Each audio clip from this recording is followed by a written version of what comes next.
जय श्री कृष्णा बंधुओं, हमें होली कैसी मनानी चाहिए, इस विषय में मैं एक बहुत छोटा संदेश आप लोगों को देने जा रहा हूँ। होलिका आगामी 13 मार्च को रात्रि में दहन का रात्रि 11:29 के बाद एक अच्छा मुहूर्त है।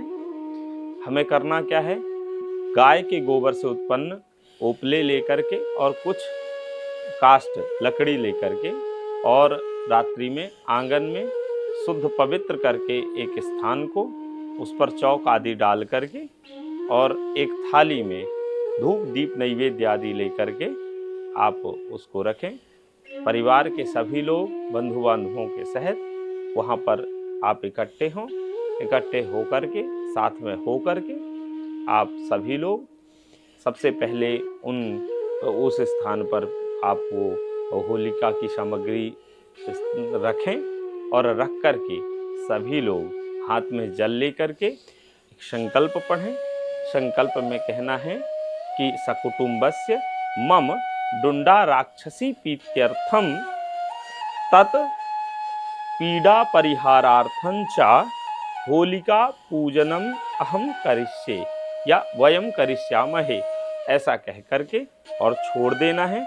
उसके तत्पश्चात आपको उसमें अग्नि प्रज्वलित करनी है, आग जलानी है। आग जलाने के बाद धूप दीप नैवेद्य जो भी आपके पास है उससे पूजन करना है।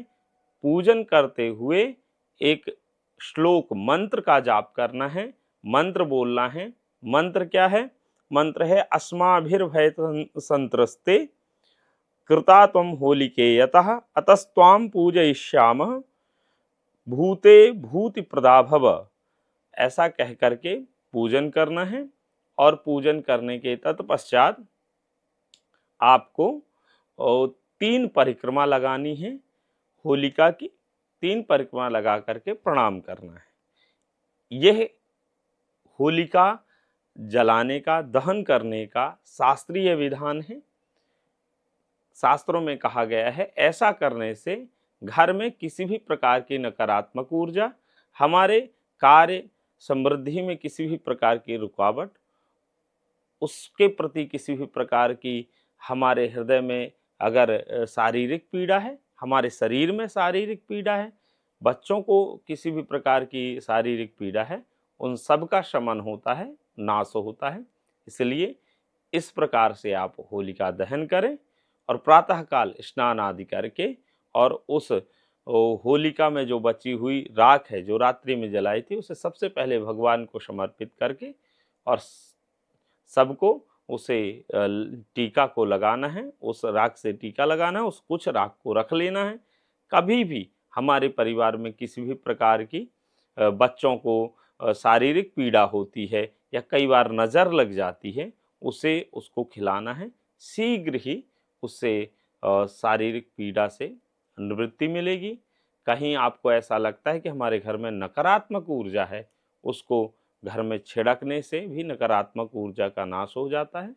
ये बहुत प्रसिद्ध शास्त्रीय प्रमाण है, इसलिए ऐसा करें।